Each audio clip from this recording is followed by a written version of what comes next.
Mi nombre es Judy Alejandra Sierra Medina. Les voy a explicar la sentencia SC 3864 del 7 de abril del 2015, la cual trata sobre la simulación de los negocios jurídicos y los límites a la autonomía de los cónyuges para manejar sus respectivos patrimonios. En esta sentencia, la Corte Suprema de Justicia, Sala de Casación Civil, magistrado ponente Dr. Fernando Giraldo Gutiérrez,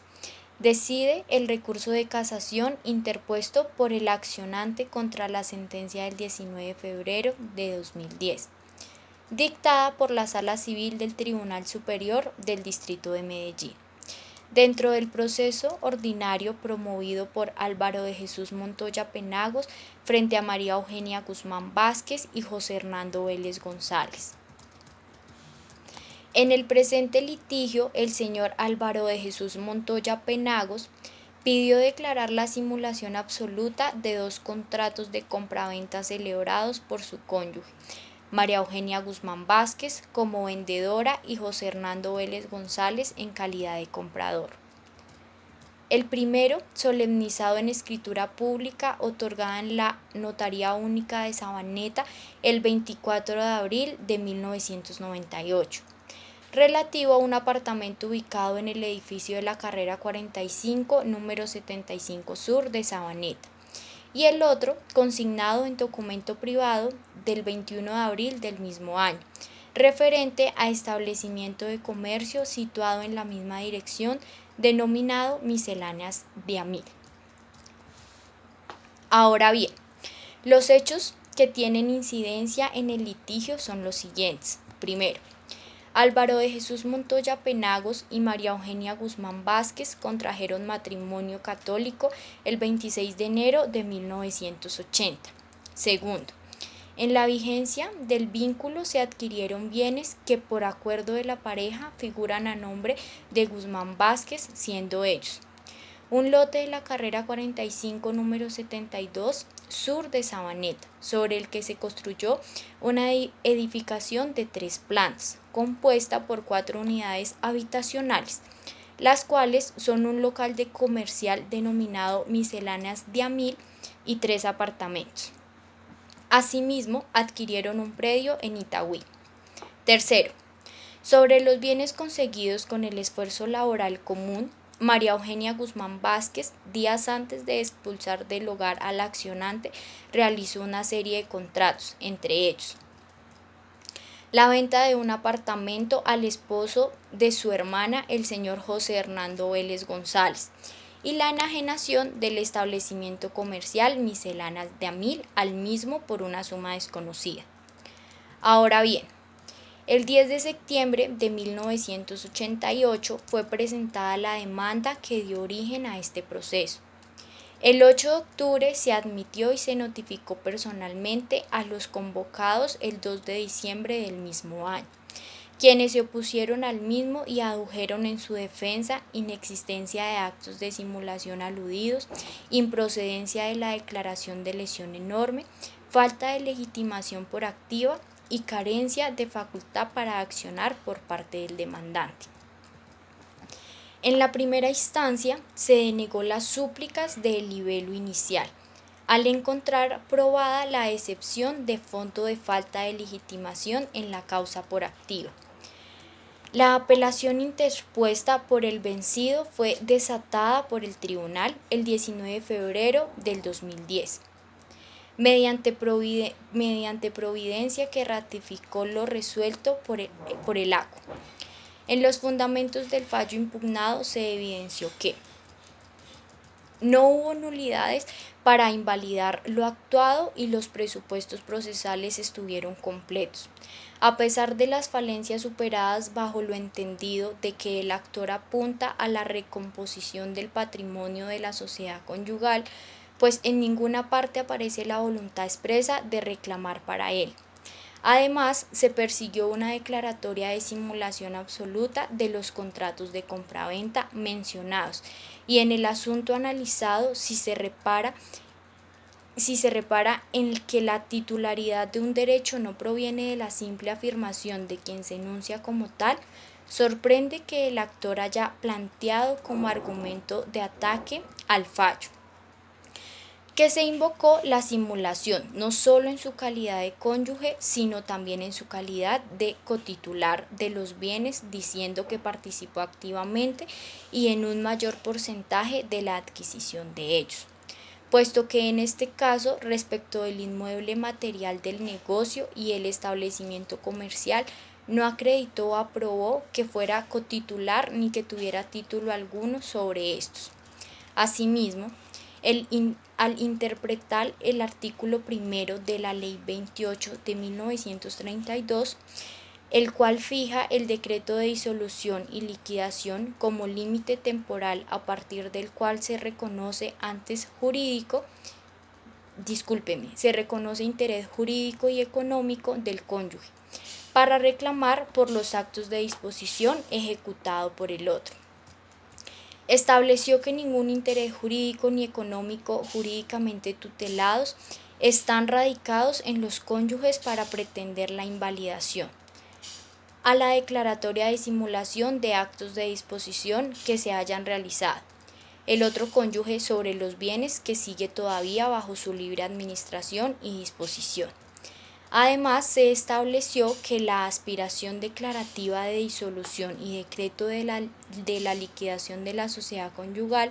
es de aquellas que la ley permite formular de manera consecuencial eventual, siendo requisito entonces que primero sea declarada la existencia de la sociedad conyugal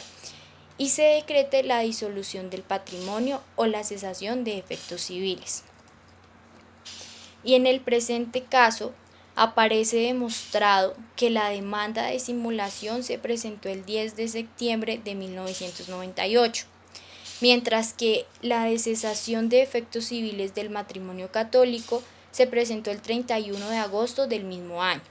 admitiéndose esta última el 1 de septiembre siguiente, cuya notificación ocurrió el 17 de noviembre ulterior. Por lo tanto, cuando se radicó la demanda de simulación, el actor no tenía ningún interés jurídicamente tutelado que lo vinculara con algún derecho de dominio, referido a los bienes que permanecían absolutamente dentro de la esfera de dominio y de disposición de María Eugenia Guzmán Vázquez. Ahora bien, frente a la demanda de casación, esta contiene dos ataques apoyados en la causal primera, una por vía directa y el que le sigue por la indirecta. Para su resolución fueron útiles, en esencia, las mismas motivaciones relativas a la simulación de los negocios jurídicos, los límites a la autonomía de los cónyuges para manejar sus respectivos patrimonios y el interés de cualquier de ellos para cuestionar la simulación de los contratos del otro. En el primer cargo, el accionante asegura que con dicha decisión se dejó de aplicar el artículo 1766 del Código Civil, ya que el ataque a un contrato aparente celebrado por un cónyuge en vigencia de la respectiva sociedad se disciplina exclusivamente por la figura que surge de la simulación, sin que nada tengan que ver, en esta hipótesis, las directrices del canon primero de la Ley 28 de 1932 concernientes a los convenios reales o serios que uno de los esposos ajustan vigencia de la sociedad conyugal.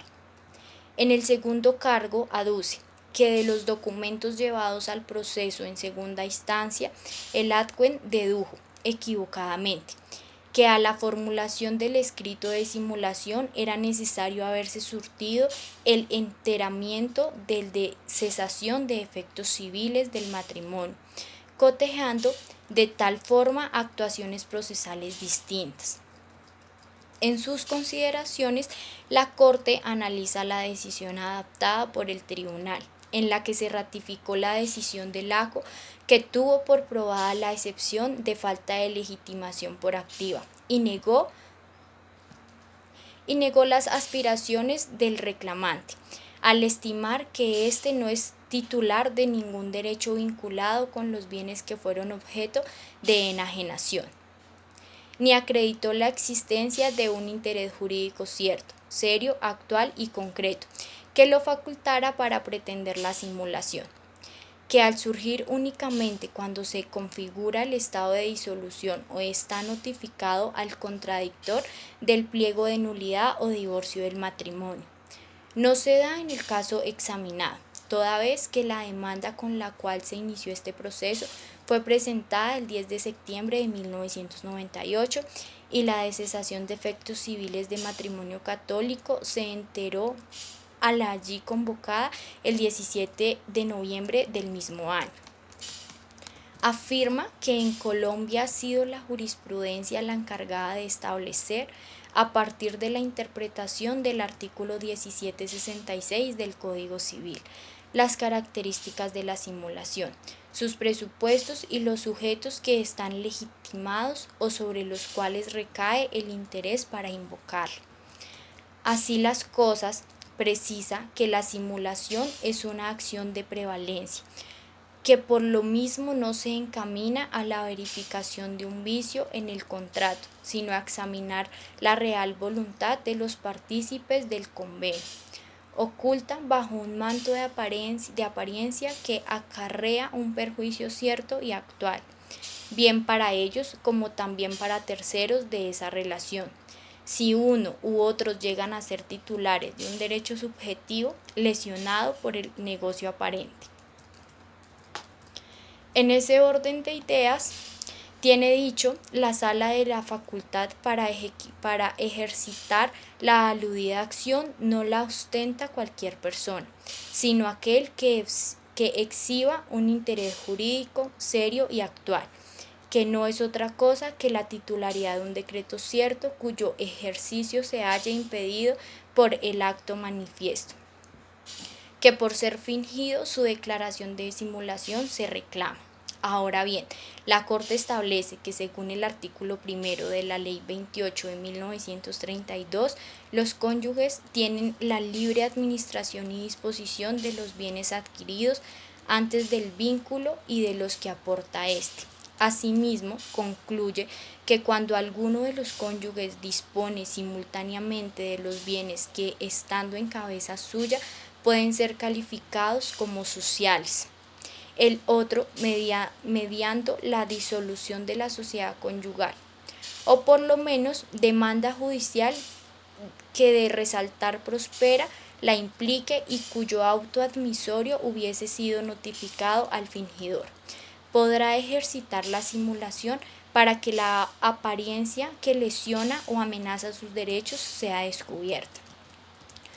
Por lo tanto, mientras no se haya disuelto, ni el marido tiene derecho sobre los bienes de la sociedad manejados por la mujer, ni ésta tampoco sobre los bienes de la sociedad manejados por aquel, generándose una doble administración de los bienes, cuyo carácter de sociales no viene a revelarse ante terceros, sino a disolverse la sociedad. Ahora bien, frente a la acusación contenida en el segundo cargo, en la que se aduce, en síntesis, que el sentenciador consideró erróneamente que a la presentación de la demanda de simulación era necesario haberse surtido la notificación del libelo de casación de efectos civiles del matrimonio, no deteniéndose en la situación de los dos pleitos,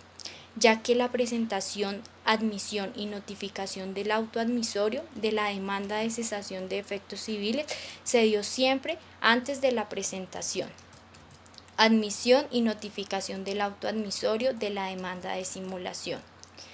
La Corte asevera que el razonamiento del tribunal no se alejó en lo más mínimo de las normas sustanciales relacionadas y, por supuesto, de la jurisprudencia vigente, dado que en reiteradas veces se ha destacado que el interés debe existir al tiempo de deducirse la acción de simulación y no posteriormente, como cuando se admite esa demanda o se perfecciona la respectiva relación jurídico-procesal.